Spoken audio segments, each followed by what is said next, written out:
9/11. This is also, more importantly, she is an expert in chemtrails, weather control, synthetic biology. She's the preeminent researcher in this of what's happening in your skies that affect you on a biological or synthetic level. This is very cutting-edge stuff. The dark agenda of synthetic biology. Please, I won't waste any more time. Welcome the very wonderful Sofia Smallstorm. Thank you. This actually is an hour or so, this presentation. We might not have time for questions, but you can ask me at the banquet, or you can come to my table tomorrow and ask me as many questions as you like, which I probably won't be able to answer. So the thing about what's going on now is, how big is the big picture? And I used to think that if you went outside the box, you could see more. And a lot of people believe that this settles at the level of power and control, that if they have all the power, they have all the control, that's what they want. There's actually something beyond that, and that's what I've started to explore. The big picture, I may be wrong, but I want you to follow the dots that I connect, which are basically in the form of a square. I'll start here, I'll go here, I'll go here, I'll go there, and a shape will be made. The terrain is huge. It's much, much bigger than I ever dreamed of. And so it's about really impressions and perspective. And I had a friend who's now no longer alive, Harriet. Harriet used to keep me awake at night on the phone and tell me things until 1 o'clock in the morning, notes that she had taken from listening to radio shows. She really taught me how to see. So, the real voyage of discovery consists not in seeking new landscapes, but in having new eyes. Now here is a photograph, and here is an impression. So I am going to give you the impressions that I have gathered and see what you think of them by the end of this evening. We're getting new impressions of the sky.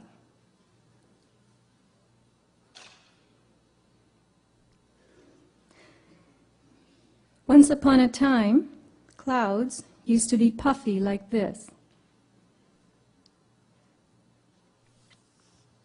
Today, you see a lot of streaks, feathers, and unnatural crisscross configurations. When you look closely at what forms your impression, you can see that this is the impression version. You will see streaks, feathers, more feathers, lines.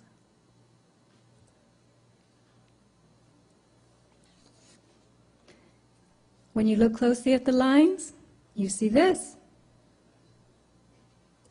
Looking at a collage of lines,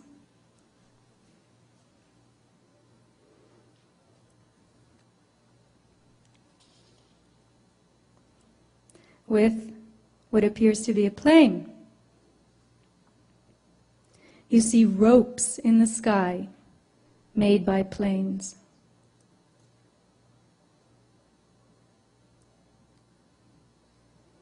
Forming a web, a haze. The formation of man-made clouds is admitted to by NASA. They call it jet cirrus. We're told that new atmospheric conditions are causing jet contrails to linger in the sky.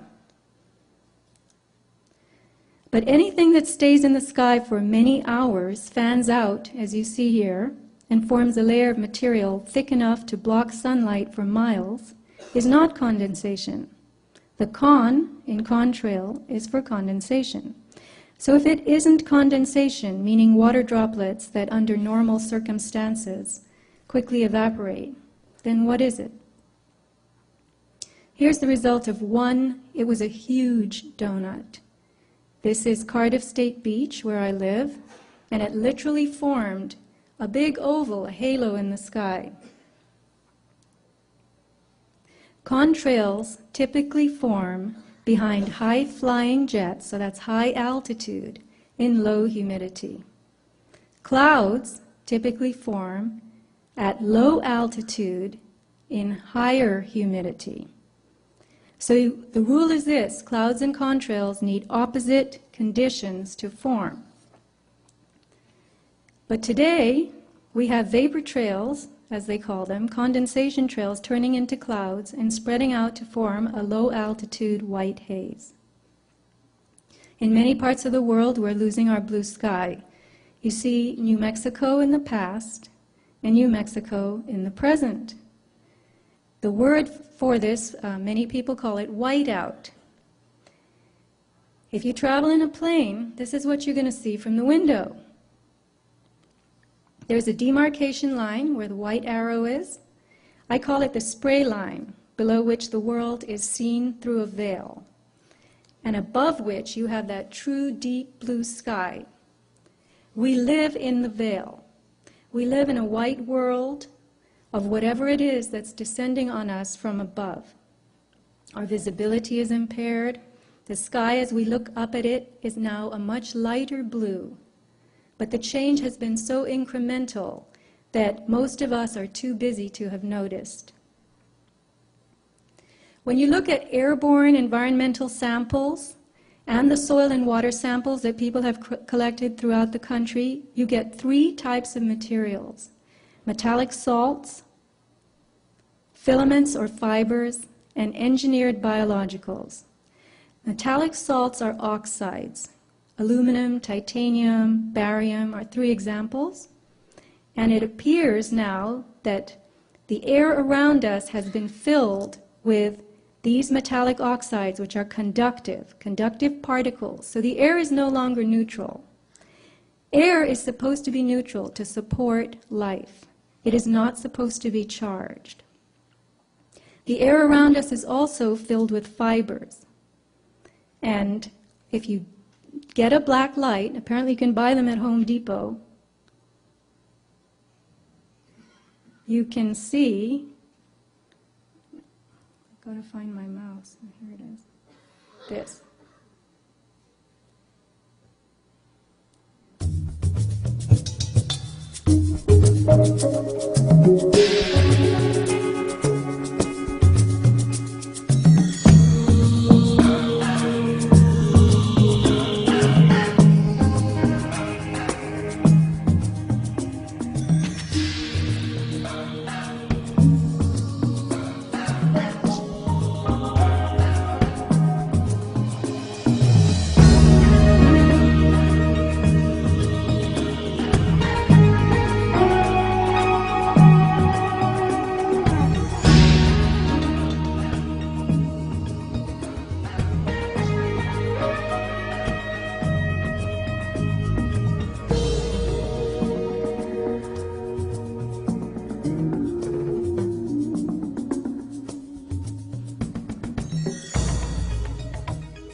All right, how do you make clouds and rain? Clouds are formed from moisture that evaporates from the Earth's surface, carried upward on air that's warmed by the sun. As the warm air rises, it begins to cool. There's a certain point, they call it the dew point, D-E-W. And at that point, the moisture in the air begins to condense around particulates which are in the air. And these particulates are usually dust or salt. These particulates are called condensation nuclei. They have an affinity for moisture, dust, salt, like water, okay? As more water vapor gathers around the particulates, the combination becomes unstable, which is a raindrop.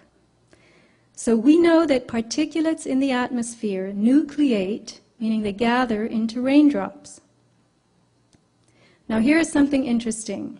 Daniel Rosenfeld, he's an atmospheric scientist, Hebrew University, Jerusalem. He claims that pollution particulates actually prevent rain by forming very tiny, very stable droplets that remain suspended and do not fall earthward. Now this was headlines. You can Google, pollution stops rain. If this is correct, then it suggests that the smaller the particulate, the more stable the droplet. So this is how you would get clouds to hang in the sky as haze, or so-called clouds. And so it would seem that you could create cloud-like masses simply by releasing small enough particulates into the atmosphere. And those clouds would not fall. They would spread outward instead to form haze. Which leads us to the subject of geoengineering, defined as the large-scale manipulation of the Earth's environment to suit human needs and promote habitability. Last year, scientists began to discuss something called SAG, stratospheric aerosol geoengineering, which was supposedly spraying soot and sulfates in the atmosphere to form a shield against the heat of the sun. This presumes the notion of man-made warming, the idea being that atmospheric science can rescue us from climate change, which is nature's retaliation against us for creating global warming. For now, we're told that this is a future consideration, but for years, we've already been seeing strange clouds and hazy skies. What exactly is dripping here? This is a photo I took, Cardiff, California, and I call these the bearded clouds. And here you have this new form, they tell us, new form of cloud, a hooked cloud called cirrus uncinus. And here you have asperatus. This is like the canopy effect, blanket. This is another picture I took. I had never seen this kind of cloud before. I'd only seen photos of it, and then it suddenly appeared. The presence of strange clouds, persistent haze, and impaired visibility is not just in the air and sky. It must be having an effect on the ground, on the Earth's soil and water. Francis Mangles is a retired federal wildlife biologist and botanist from Mount Shasta. And he notes that between the 1950s and 60s, jets did not leave many contrails. Today, what appear to be jet contrails are much more frequent and last for 10 to 20 hours. And here's what they look like over these beautiful mountains and lakes.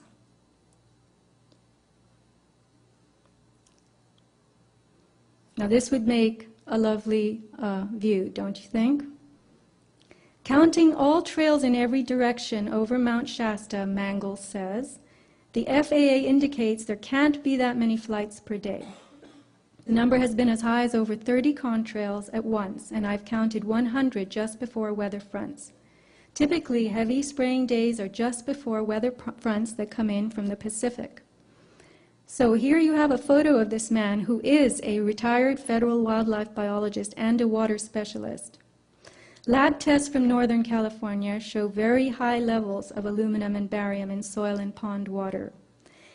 Francis Mangles told me that at 100 micrograms per liter, when he was working for the federal government, you were shut down, 1,000 micrograms per liter. So I asked him what normal is, what's tolerable, and he said 5/10, 0.5 micrograms per liter is considered normal. So here you have the findings from pond water in Mount Shasta. You can see 12,000 micrograms per liter. UG is short for microgram, which is 24,000 times normal. Snowdrift at 8,000 feet, 61,100 micrograms per liter. Way, way past normal. And here you have a lined pond. So please picture a lined pond. A pond with a liner, vinyl something, in Bella Vista. And you got a reading, or the person who did this, I know him, Dane Wigington, got a reading 375,000 micrograms per liter in this little pond. Mangles has, I will repeat, a Master's of Science in water-related subjects. And he also reports that a house, the soil tested outside this house in Northern California was 3,000 times, 3,000 micrograms of aluminum more than the soil under the house. I'm sorry, I said 3,000 times. Anyway, so what does this mean? It means that something is dropping from above and is affecting the soil around the house, but not underneath it. So you can't say that this is in the groundwater. You can't say this is in the earth itself, coming from the earth. It's got to be coming from the environment.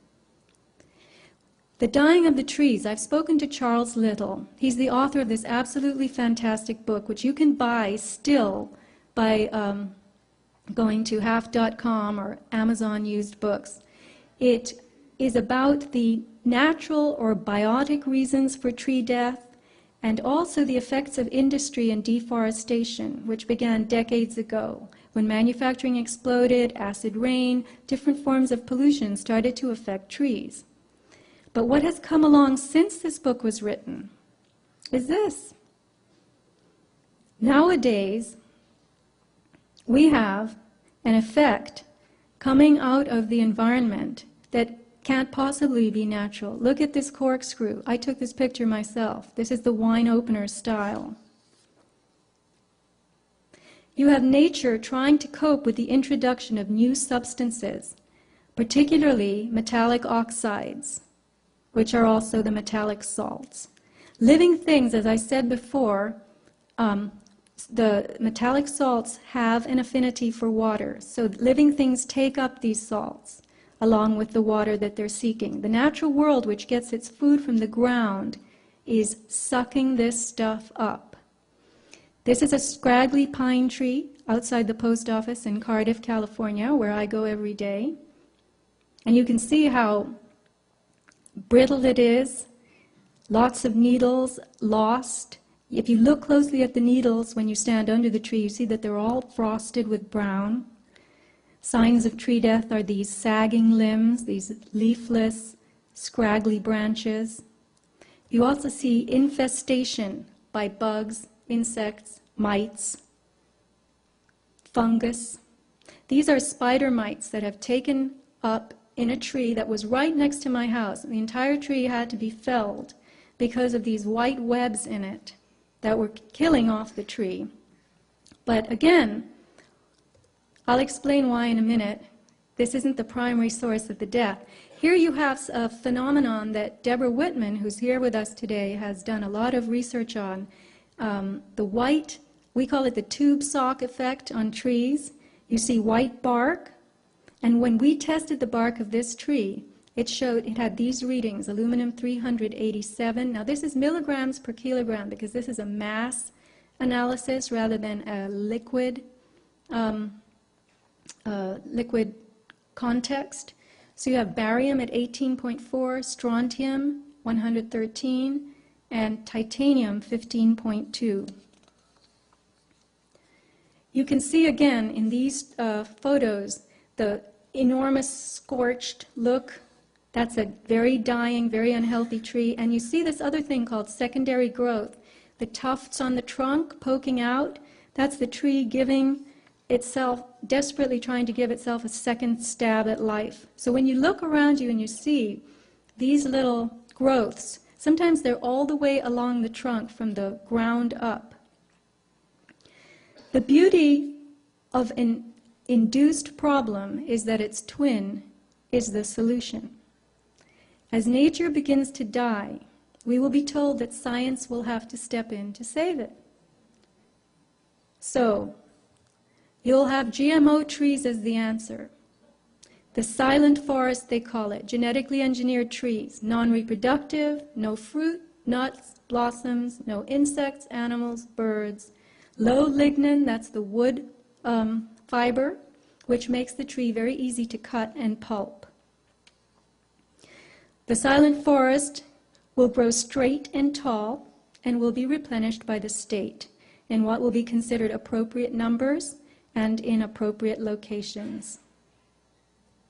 In May 2010, from this article, we learned that the USDA approved large-scale field trials of 200,000 GMO eucalyptus trees made by ArborGen, biotech company, to be planted from Florida to Texas. Now, we're told that the purpose of the trial planting is to evaluate whether such GM trees can become new sources of wood for paper and biofuels, also in the name of conservation and improvement. This is the story they give us. We're trying to conserve, we're trying to go green, we're trying to help. But then you come up against articles like this, 2008. This was from something called the MIT Technology Review, an article announcing biochemistry's development of toxicity-resistant crops. In particular, in this article, aluminum-resistant plants. So the article tells us that aluminum in soil stunts the growth of crops. Wheat, corn, and barley don't fare well in aluminum-laden soils. But now, scientists, plant scientists, have found a way to get the plant to shut down its own cell division, to stop the plant from shutting down its own cell division. Because when a plant encounters toxins in the soil, it says to itself, I don't want to keep growing. So it shuts down the cell division. But they have figured out a way to keep prompting those plants to produce reproduction. So this is a gene mutation, a single gene mutation that inactivates a protein so that the plant continues to grow. The quote from this article is very interesting. The plant is effectively blind to what's happening in the cell. And that's from biochemist Paul Larson. The mutant plants can maintain high levels of growth in the presence of toxic levels of aluminum, even if they sustain DNA damage. When something begins to die in nature, it attracts bugs, blight, molds, even viruses and bacteria. This is nature's way of hastening decomposition so that the dying form can become food for other living things. Today, we have an epidemic of tree decline all over the world, not just in America, but it's in Australia, it's in Europe. Thousands of square miles of die-off in the savannas and forests of many, many continents. And in cities and suburbs, trees are rotting as they stand, swooning, breaking. They are hazards to property, requiring removal. 6 trees around my house have been taken out in the last 2 years. Sunlight is a natural disinfectant. As hazy skies limit the sunlight, molds and fungus grow. As plants that are taking up toxins struggle to live, molds, viruses, bacteria begin to take them over. This is all part of nature, and bioremediation will be the obvious answer. Metallic salts have made our air conductive. This means that we and everything around us can transmit and propagate energy. The air is no longer neutral. It no longer supports, in a healthy way, living things. The second group of materials found in these environmental samples is unidentifiable fibers. And I really want you to appreciate the meaning of unidentifiable. These fibers have been sent to sophisticated laboratories, and there is nothing in the databases that match them. So these are fibers, we could say, that do not exist in nature. People around the world are developing lesions on their skin that ooze and produce fibers. This is known as Morgellons syndrome. Tissue samples cultured from ordinary people without this ailment contain and grow the very same fibers. Here's a 5-inch lesion on a woman's body that has never healed, 5 inches. The fibers or filaments are actually tubules with hollow insides. When these fibers are cultured, they produce colonies of filaments. You can see the extension filaments. And these colonies continue to grow and reproduce, branching out into more filaments and more colonies. The filament cultures can be grown from saliva samples, tissue from the skin, mucus, urine, blood, from animals and people, regardless of the presence of the Morgellons condition. The fibers are segmented with visible structures inside them. So where do these fibers or filaments come from? Airborne environmental samples that were collected by Clifford Carnicom, he is a researcher in this subject, in 2000, the year 2000, gathered at high altitude on a mountain in New Mexico, showed the presence of those fibers whose structure matches exactly the tubular filaments. When I say fibers and filaments, basically interchangeable, showing up in our blood, tissues, and skin. Additionally, the samples collected by Mr. Carnicom showed what he calls, and what's called in biology, desiccated erythrocytes. This is a multisyllabic term, but it means dried red blood cells. So, why these were in the air? Why are dried red blood cells in the air? Very puzzling. A medical microscopist, a biologist specializing in microscopy, confirmed to him that they were human red blood cells, but that they had been engineered in some way so as to be preserved. So again, you have to ask yourself, if I were 5 years old, I would say, Mommy, what are red blood cells doing falling out of the sky? Biology divides life into 3 kingdoms: bacteria, archaea, and eukarya. Bacteria and archaea are simple organisms with no subcellular compartments. Eukarya are complex with defined cell compartments and internal organelles, mini organs like mitochondria that make DNA and energy for the cell. Plants, animals, and humans are eukaryotic, as are fungi and slime molds. The archaea are the hardiest of the life forms. They're able to withstand grinding pressure, heat, acidity, and alkalinity. They can live in volcanoes, geysers, and the ice shelf.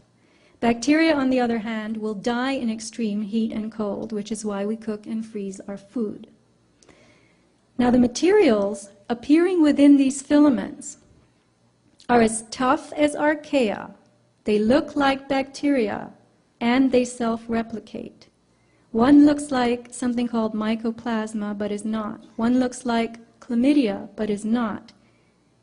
And natural fibers, or filaments, would be classified as fungal in the domain of eukaryotes. But these fibers contain forms from the other 2 groups inside them. You're looking at a tubular fiber with self-replicating internal elements resembling bacteria and behaving like archaea. That does not happen in the natural world. So what are they? What's going on? It appears that within our bodies we now have all 3 life kingdoms replicating themselves. What does that make us? Are we still eukaryotes, or are we becoming something else? You could call this transbiology, a crossing of biology, the creation of hybrid forms. Materials are forming in our bodies that are not native to us, not natural, and entirely new. You can see in these pictures the tubular filaments with the branches. They're branching off. That's their self-replication. They're creating new colonies. And you can also see in the bottom picture a little bud. That's the beginning of a new fiber. The territory of things on the scale of atoms and molecules is the nano world. Science has opened up the nano universe, where incredible new creations are possible. Nanotechnology explores materials that are less than a micron in size, or from 1 to 100 nanometers. And a nanometer is a billionth, 1/1000th of a meter. Nature and biology continually work on the nanoscale, assembling proteins and building with crystals to conduct the business of life. Spider webs are an example of that. Very fine filaments with enormous strength and flexibility because they contain nanoscale crystals. So let's go back to the filaments and the structures they contain, these ones that Clifford Carnicom has found. In those unidentifiable filaments, he has observed the formation of red blood cells and submicron-sized structures. So now you've got a filament making its own red blood cells. The engineered cells, the red blood, very, very tough, withstanding excesses of heat and chemicals, indicating that they are designed to endure almost anything. He has put them in a Bunsen flame, he has poured bleach on them, acid, and they still endure. In addition, they are able to replicate, growing outside of the body in a petri dish. This is highly sophisticated technology, going on by itself, not in a laboratory. So we're witnessing red blood growing outside, having nothing to do with the bone marrow, in a petri dish, in somebody's very low-level lab. Could it be that artificial materials are being introduced into living things? Here you have, this comes from the nanotech industry. It's what I call the nanotech pyramid. You start with materials, you go up to structures, processes, and devices.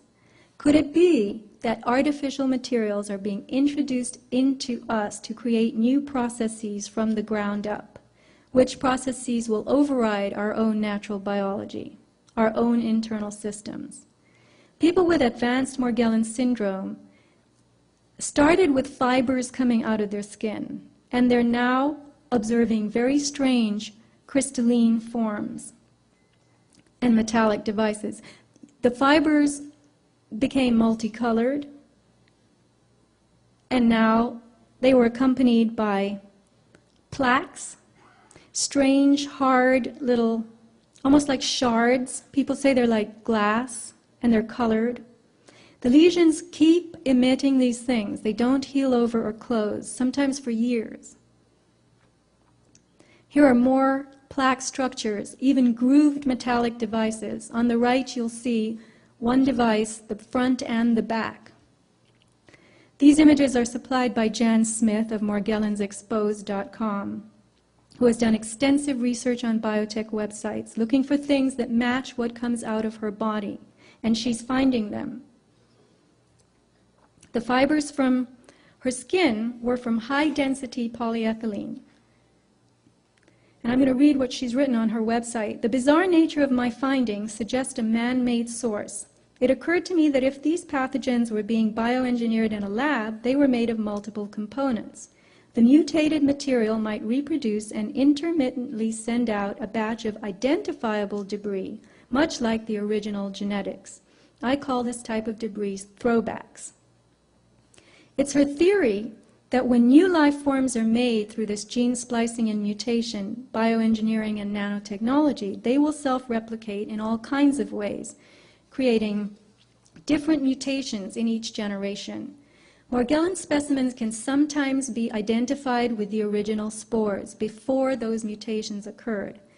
Jan found 3 varieties of something called Omycota fungus in her specimens, as well as something else called Dictyostelium discoideum, which is a slime mold that is a major player in biomedical research today.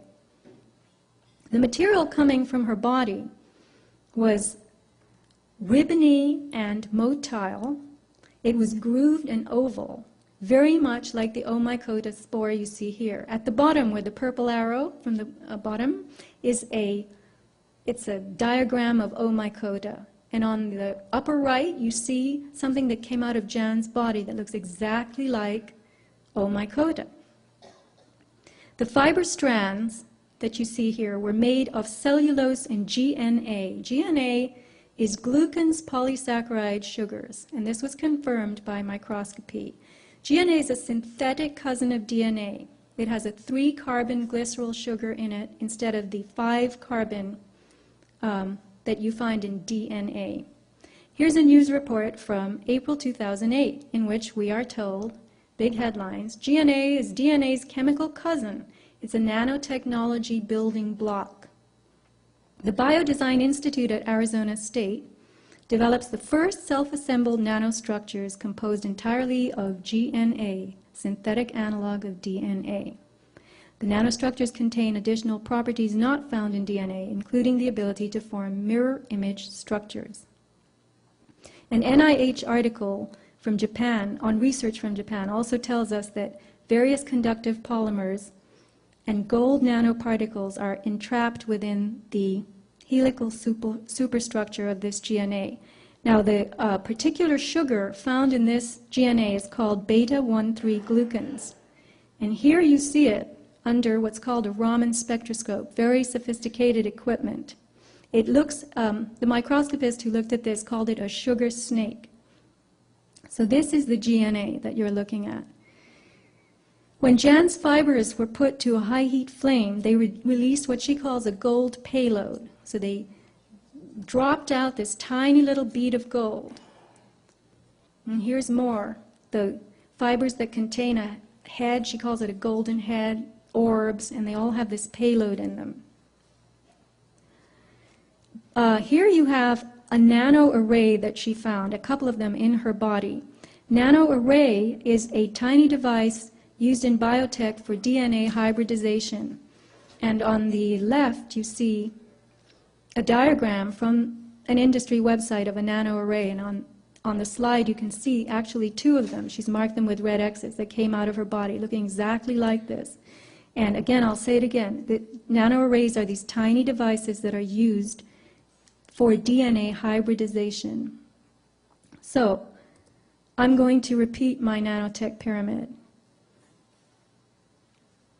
We begin with the emergence of basic filaments, followed by more complex structures. So what processes are going on here? Are these materials combining to form devices that are working together inside us? What is happening to our biology? And remember that tissue samples obtained from ordinary people who have no Morgellons symptoms, no lesions, can be cultured to produce the very same filaments found in people with Morgellons. So we would have to conclude that Morgellons is like the canary in the coal mine, and that only some people are exuding the materials. And could that be because their bodies are rejecting it, while our bodies are integrating it? Jan's body has been sending out these plaques, colored plaques, which are hard pieces of silica. Some of them have these dots on them. They're very small. They require handling with a needle as she places them under a microscope. The plaques are fragile. They can shatter. Quantum dots, which are the colors you see, are nanocrystal semiconductors made of heavy metals surrounded by an organic shell. Now I want you to remember some of these terms. Heavy metals, okay? Heavy metals, aluminum and so forth. So these are nanocrystal semiconductors surrounded by an organic shell, but they are made of heavy metals. And Morgellon subjects are also finding this stuff. Jewel-like hexagons, faceted pyramids, crystals. Hexagons have shown up environmentally, not only in tissues, but they are in environmental fallout. This specimen is provided by Morgellons Research Group, and we have a table here this weekend. Mike and Jennifer from Morgellons Research Group. Here is a pink, ruby-colored pink layered crystal. The little inset image, you can see actually the layers in it. This was an environmental crystal found. Here is something that was not visible to the naked eye, but the woman who told me about it and sent me the photo was looking at hay. She lives in Oregon, and she was looking at a piece of hay under her microscope, and she found this bright pink, teeny tiny little crystal. You get crystals with embedded hexagons, strands that glitter. The one on the right, that's a glittering strand that came out of somebody's body. Here's a picture of tissue from a lesion with several crystals. You can see the arrows attached to it. You can see the fiber coming out from the bottom. You have combinations of wires and those quantum dots. Now here are the nanotechnology dyes. And there you see the colored plaques that have been coming out of people's bodies. One on the below has fibers attached to it. The industry tells us that quantum dots are tiny nanocrystals whose small size gives them unprecedented tunability. Okay? Tunability. The piezoelectric effect is the internal generation of a voltage when an outside pressure is applied, and vice versa. You can Google the piezo effect. The piezo effect occurs in crystals, ceramics, DNA, and certain proteins. So an example is, when you put a frequency to a crystal, it generates a voltage. And when you put a voltage to a crystal, it responds with a frequency. We call this piezoelectricity, electricity resulting from applied compression or frequency.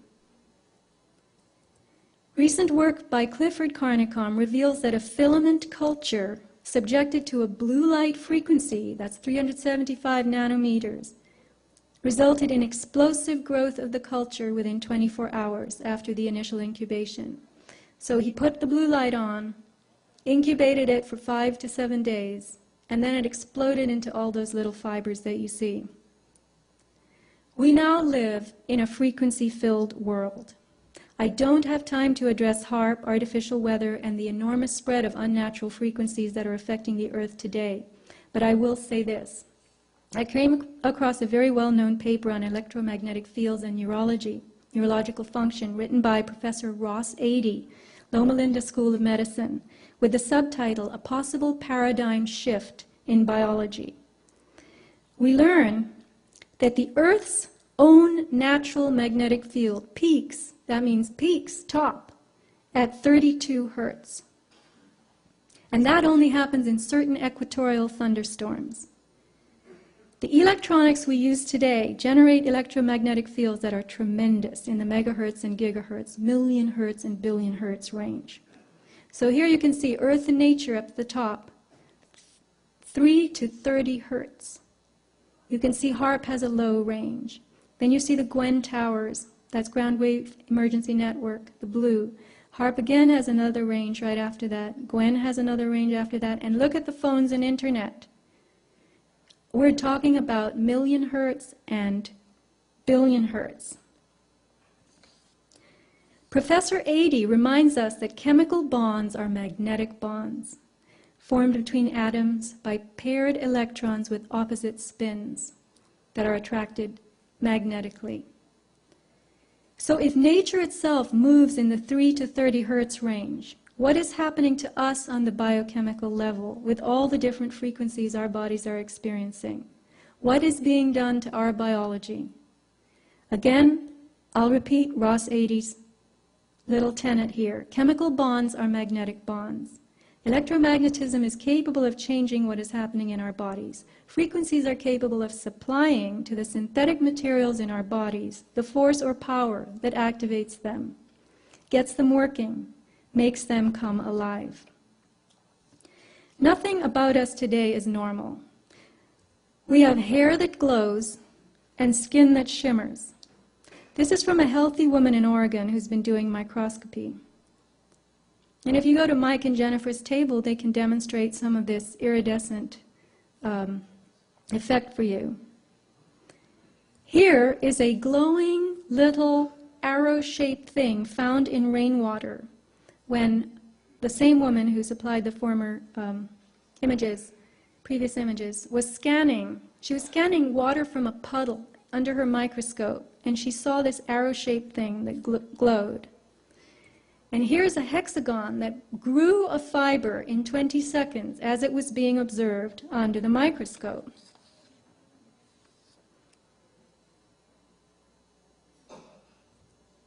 The field of synthetic biology is a new frontier of science. It draws from biochemistry and biomedicine, genetics, robotics, radiation biology, and information technologies. Using nanotechnology, its goals are to improve and transcend the limits of nature. On February 21st of this year, Time magazine had a feature story on the singularity, the term signifying the merging of man with machine. The story was released on Valentine's Day, February 14th, to underscore a love affair, the marriage of humanity and technology.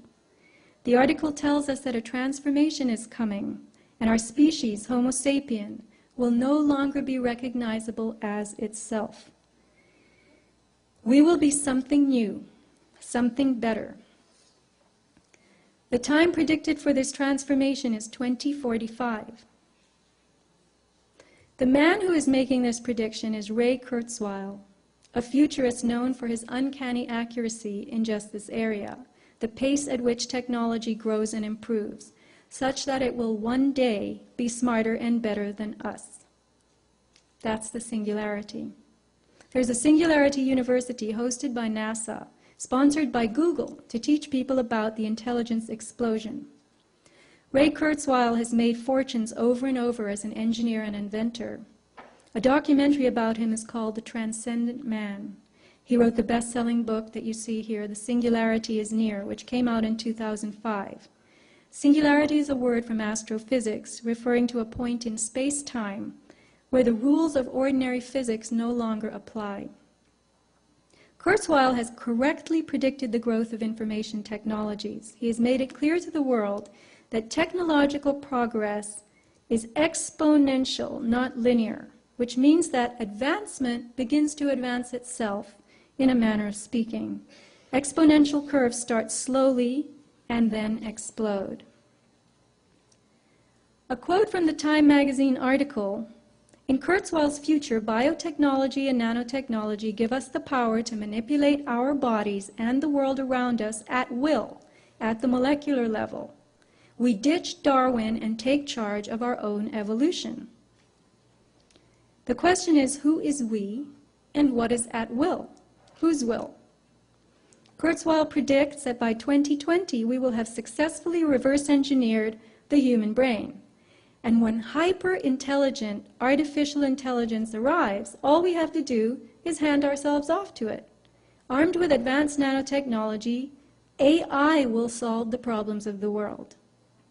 Strong AI, they use this term, is a super powerful, broad-spectrum intelligence that operates as easily and comfortably as a human being. It isn't just a chess-playing computer. It's a machine intelligence that can pass for human in a blind test, which is as close as you can get to consciousness or sentience. Now, once this kind of intelligence is here, what will it do as a newly created inhabitant of the Earth? Would it compete with us for resources? More intelligent than we are, would it treat us as lesser beings? Would it recognize that we made it, or would it overrun us? Kurzweil is one of the world's leading transhumanists, number 30 on Time's most influential list. Transhumanists believe that we ourselves should merge with machines. Imagine a time when we can download our brains into a computer and upload a computer into our brains.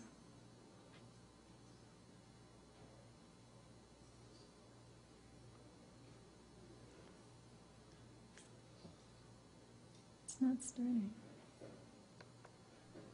There are three great overlapping revolutions. Sometimes goes by the letter G and R. And G stands for genetics. Really, another word for it is biotechnology, is mastering the information processes in our biology. And we ultimately will actually be able to reprogram biology away from disease and from aging. N stands for nanotechnology. In the next 25 years, we will have blood cell-sized devices that go inside your body and keep you healthy from inside. That go in your brain and interact with your biological neurons and allow us to merge with non-biological intelligence. The third one goes by the letter R, which stands for robotics, robots. Really, though, refers to artificial intelligence. And that's the most significant revolution of all. In about 20 years, I've set the date 2029, a machine, an AI, will be able to match human intelligence and go beyond it. So artificial intelligence, which will give us not just more human intelligence, but will actually give us superhuman intelligence, will enable us to solve problems that we're not able to solve today.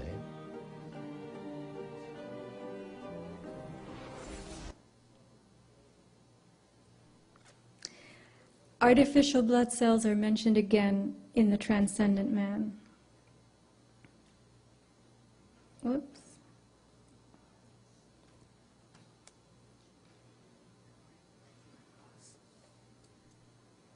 None of this is working.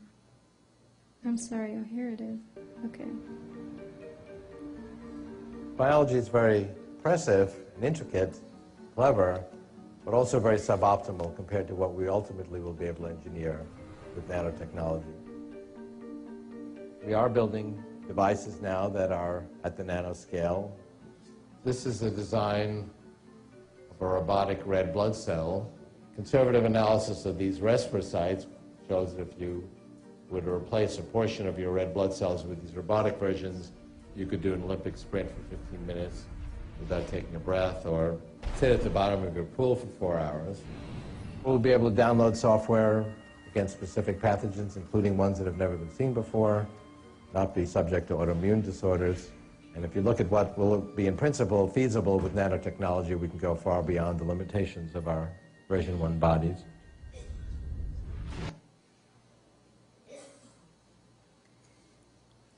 The robotic blood cells will supposedly improve us and keep us healthy, as he says. But what if that's just the gloss to sell us on such bodily intrusions? Just as we're being sold on the idea of a smart environment, a techno-matrix that will vibrate with not just intelligence but connection. What indeed is the World Wide Web? We may think it's the internet, but it will be the humming network of everything connected through ubiquitous intelligence, intelligence that is everywhere. Artificial intelligence will connect the world. Homo sapien will be transformed into Homo evolutus. Biological processes will be run by technology. Living things will not be reproductive.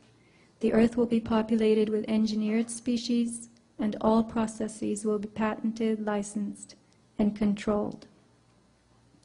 You could consider nanotechnology the installation of artificial intelligence in living and non-living things.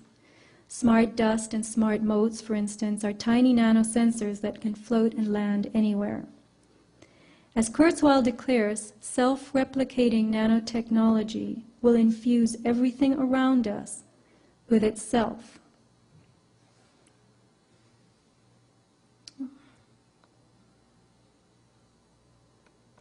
I see as a person, I'm human, and I'm really limited and restricted in what I do.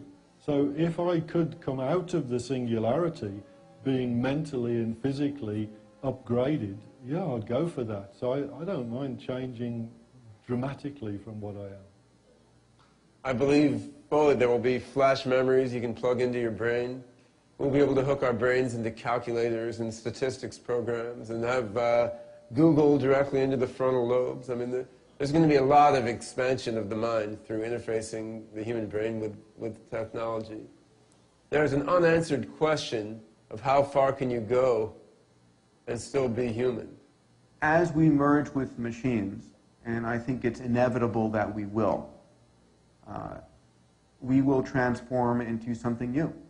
And as the technology becomes vastly superior to what we are, then the small proportion that's still human gets smaller and smaller and smaller until it's just utterly negligible.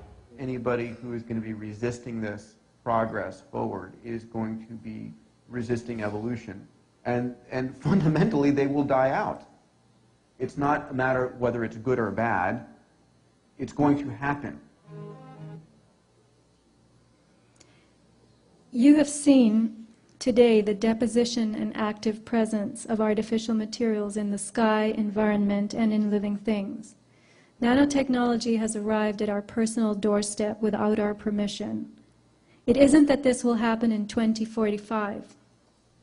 It's already here.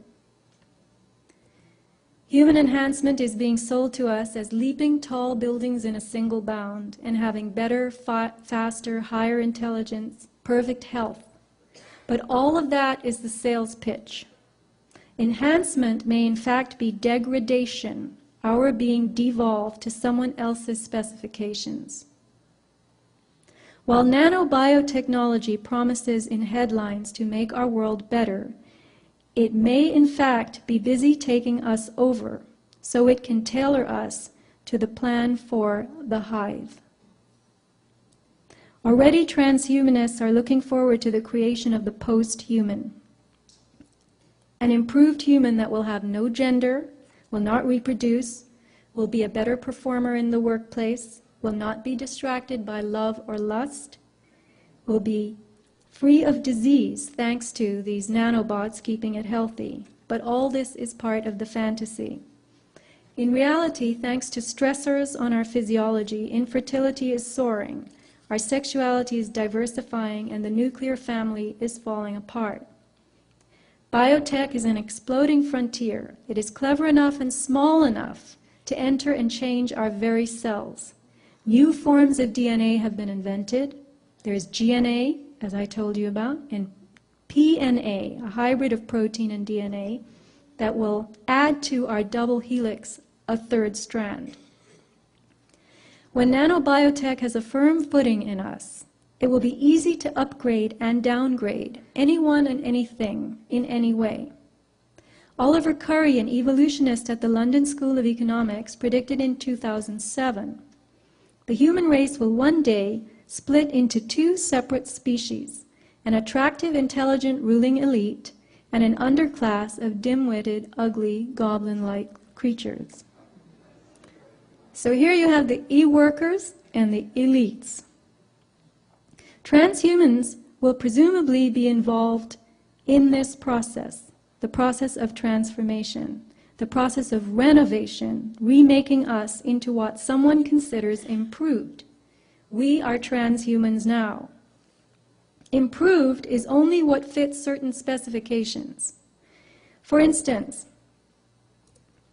a specimen that can work 18 hours a day, a specimen that is sterile, that will never have the responsibility of caring for others, a specimen that is even-tempered, with a narrow, predictable range of expression. All this is enhanced, improved. Better performance is just that, the ability to produce a better result. It does not mean a specimen with greater skills. It may mean a specimen with narrower skills and the ability to repeat a task. So while the current ethical debate is about whether or not we should upload computers into our brains and how human we will be when that happens, there is something happening on the nanoscale right now. What it is exactly is unknown to us. As attempts by lay people to communicate with scientists about Morgellons-type materials are going nowhere. There is a blackout on this subject.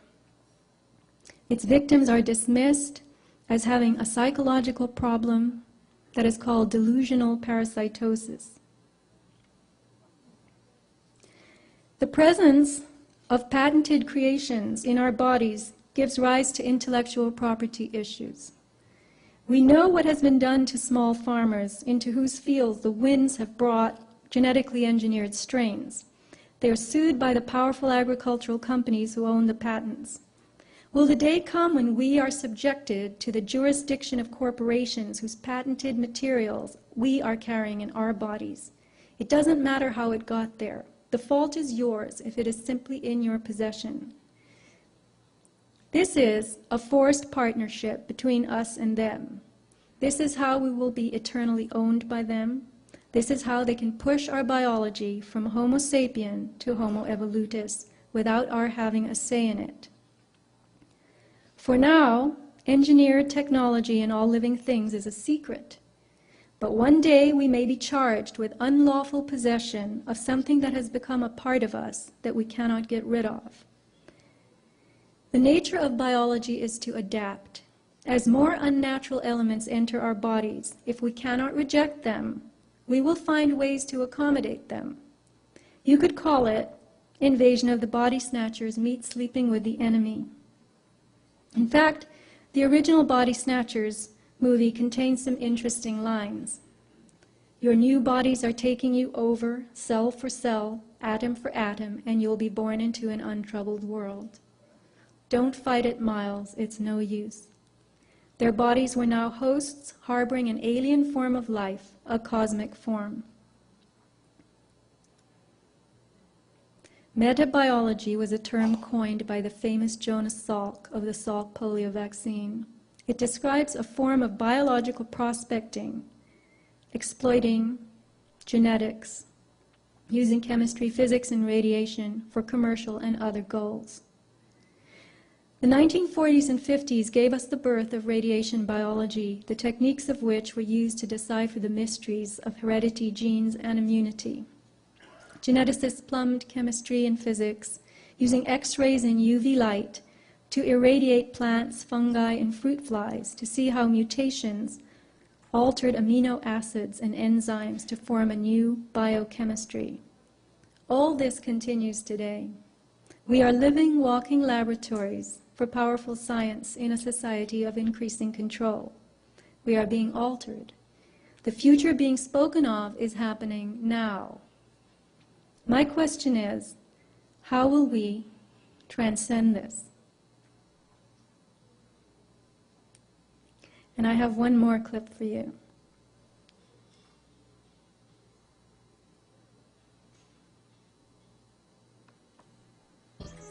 Nanobots will infuse all the matter around us with information.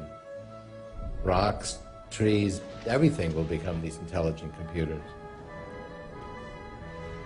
So at that point, we're going to expand out into the rest of the universe. We will be sending basically nanotechnology infused with artificial intelligence. Swarms of those will go out into the universe and basically find other matter and energy that we can then harness to expand the overall intelligence of our human-machine civilization. So the universe will wake up, it'll become intelligent, and that will multiply our intelligence trillions of trillions fold. You know, we can't really fully contemplate. And that's really the main reason this is called the singularity. But regardless of what you call it, it will be the universe waking up. So does God exist? Well, I would say not yet.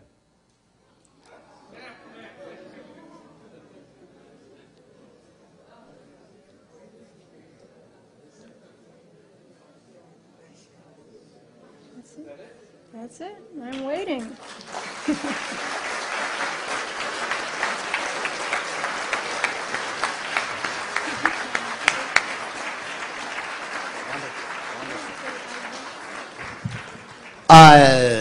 What do you think, folks? Sofia Smallstorm, pretty amazing research, very important. Thank you, Sofia. Thank you very much. I predicted there would be no applause. And I don't know how much time we have, but, you know, do we have a little bit of time? we can leave any time. You can ask me questions tomorrow. As I said, I don't even know if I could answer them. Couple of questions. Yeah.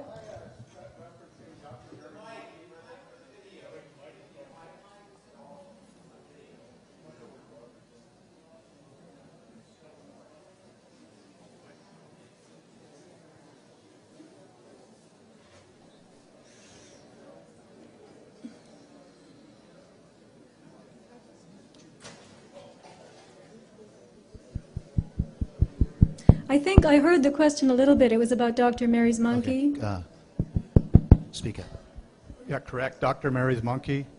Yes. With the Jonas Salk, brought up the Jonas Salk studies with the simian viruses, monkey viruses that contaminated the polio vaccines. I have a research associate who will be covering this at length on a website called waypasthuman.com. So it was in the list of websites that I gave. But I don't have time to go into Dr. Mary's monkey and the virology issues right now. It's kind of off this subject. There's a lot of studies that's done that shows that soft tissue cancers are caused by those viruses that were inoculated through the polio vaccines in the 50s. If you go to waypasthuman.com, which will be up soon, you will find a lot of information there. And so Way Past Human, that's where they're taking us. Don't forget it. And another website, meandlee.com. Okay, thank you. All right. Real quick, we've got very, very little time. Quick comment. Given that black budget projects are decades in advance of conventional technology, have some groups already reached the singularity and are implementing it for the rest of us? Good one. Well, yes, I would say that people ask me all the time, well, these people breathe chemtrails. What are they? Don't they care? And the fact is that they want this conversion. They want this convergence. They want this singularity. I couldn't tell you whether they've attained it or not. But this is what is desired for humanity and all living things. And as you saw Ray Kurzweil, he said it's going to be everywhere. The entire universe is going to be filled with material that responds to external control. That's really what it is. Intelligence is just that in their definition. is there a way to shut down the Morgellons in your body or kill the nano stuff that's in you? Well, this is what we're going to have to explore ourselves. Where is this coming from?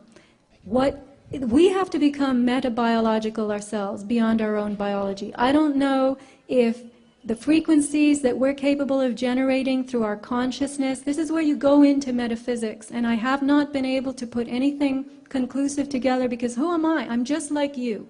I saw different things, I came on those things with a perspective, and I showed you that perspective here. I just pulled stuff together from afar. I went way out of the box. So we're going to have to go way out of the box. We are stuck here on the third dimension, reacting and responding. We have forgotten that we are creatures of intention, of creation. If we can remember that, wake that up in ourselves, we have a chance. That's where we have to go. Thank you. Okay, no. Quick question. Have any of these people working on these projects been able to share with you? Or are they willing to talk to you and open up? I've never approached them. I don't believe that they would. Morgellons, I almost called it McDonald's. Can you believe that? That's how ubiquitous it is. Morgellons is not acknowledged. It's acknowledged only as a psychological problem. And in fact, I think it was the some large organization just declared it moot and not pertinent. This is a comment, a question about a previous elite, very strong here in California, called the Eugenicist Society, that were elites, and this is the early 1900s, 1910, they felt the elite, and this is prominent people in universities, that said that certain ethnic types we had to weed out. What we needed is Anglo-Saxon only. We didn't need Eastern European, blacks, Mexicans, Greeks, Irish. And these were leading people in our universities in California, and they influenced the Nazi Party and how they view superiority. So what I'm saying is, we've had elites make plans for us before, and this is another one where they're making plans for control. I will just say something quickly. The term eugenics was changed in the early 1950s to transhumanism. It's the same thing. It's just a new word. So the transhumanists are pushing for the post-human. And I will say again, the post-human will have no gender, the post-human will be non-reproductive, and the post-human will be improved in the sense that it will be tailored to specific tasks. Remember the picture I showed you of the dairy cows? Post-human, the improved human, is not going to be Superman. It's not going to be Einstein. It's not going to be anybody fancy. When you have technological control of all living things, you can confer attributes to some, and you can degrade and devolve others. So you and I are going to be the goblins. Okay. Sofia, thank you so much. One more for Sofia Smallstorm. Thank you so much. Thank you very much. Thank you. All right. Thank you very much. Thank you. Okay. Keep my mic.